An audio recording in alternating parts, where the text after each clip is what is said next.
ప్రేక్షకులందరికీ stay at home, stay safe. 30 ఏళ్ల క్రితం మే 9వ తారీఖు చలనచిత్ర ఆకాశంలో ఒక అద్భుతమైన మెరుపు మెరిసింది. అది వెండితెర మీద అద్భుతమైన దృశ్యకావ్యంగా నిలిచిపోయింది. అదే నా 70వ చిత్రం జగదేక వీరుడు అతిలోక సుందరి. ఈ సందర్భంగా నేను ముఖ్యంగా ఇద్దరికి థ్యాంక్స్ చెప్పుకోవాలి.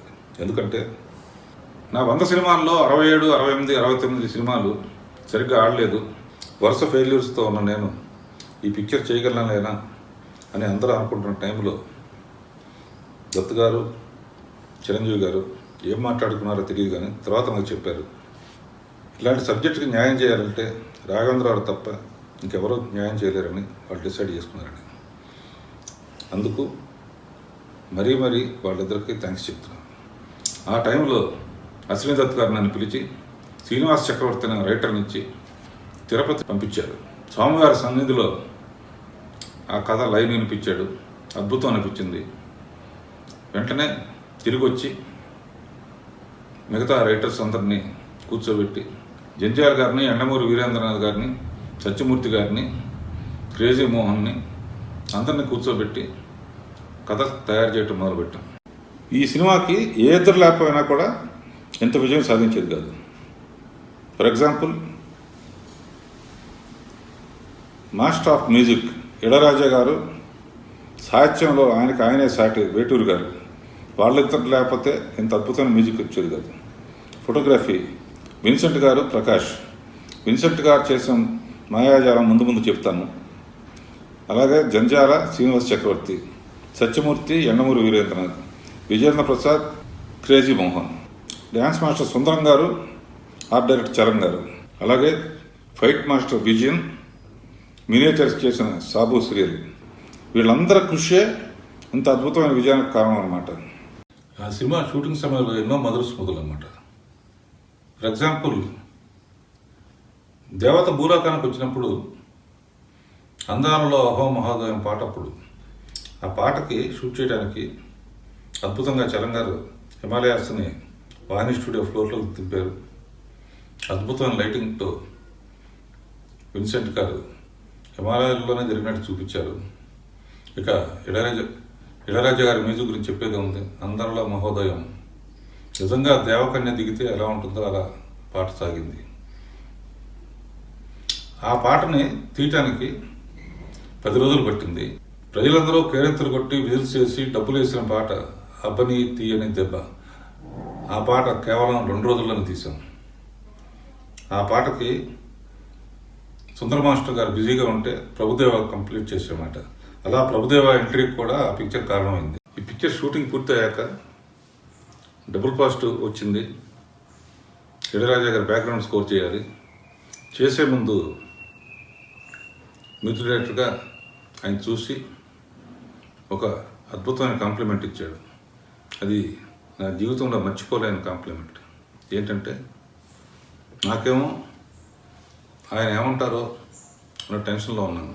బట్ ఆయన చెప్పిన కాంప్లిమెంట్ ఏంటంటే, ఈ పిక్చర్కి రీ రికార్డింగే అవసరం లేదు, అద్భుతంగా వచ్చింది అని దత్ గారితో చెప్పినప్పుడు నేను ఎంతో ఆనందపడ్డాను.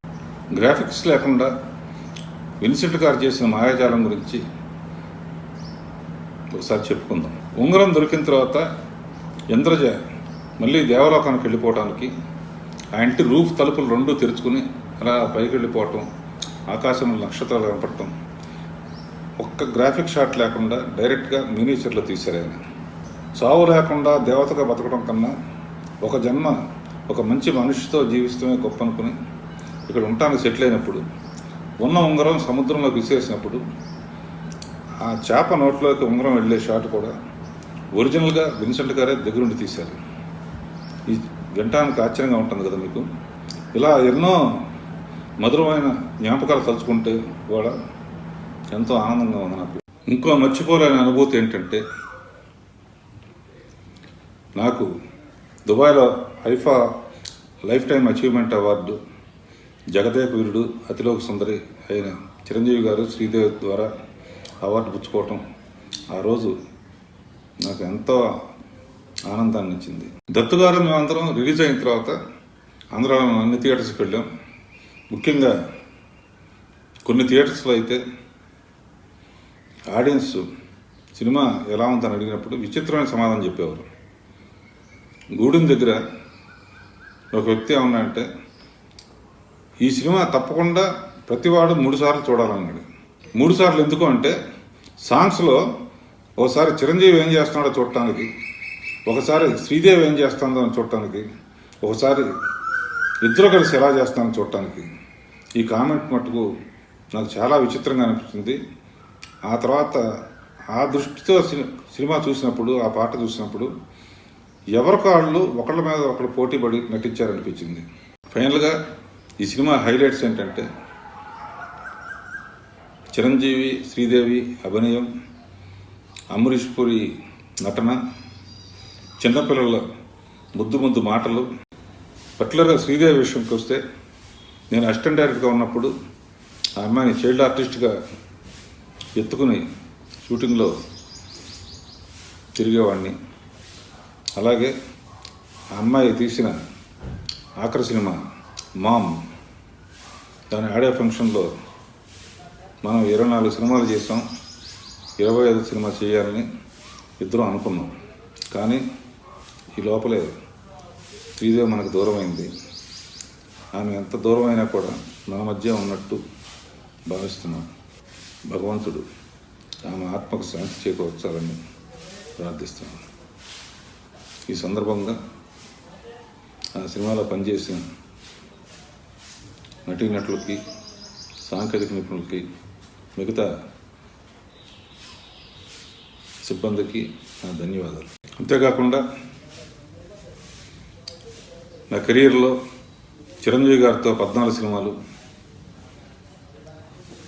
శ్రీదేవితో 24 సినిమాలు, మా బావ అశ్విని దత్ గారితో 14 సినిమాలు చేసినందుకు నాకు చాలా గర్వంగా ఉంది. చెప్పుకోవాలంటే ఈ సినిమాలో చాలా హైలైట్స్ ఉన్నాయి.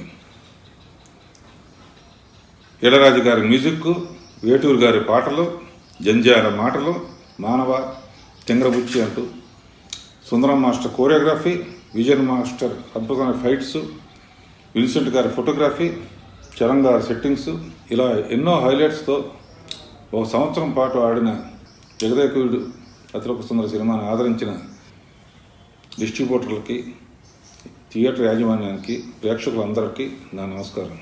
This is Abhinav Gomatam. Hello, Nenu Avantika Mishra. Hello, this is Tarun Bhaskar. Please subscribe to TV5 Tollywood. Please subscribe to TV5 Tollywood. Please subscribe to TV5 Tollywood.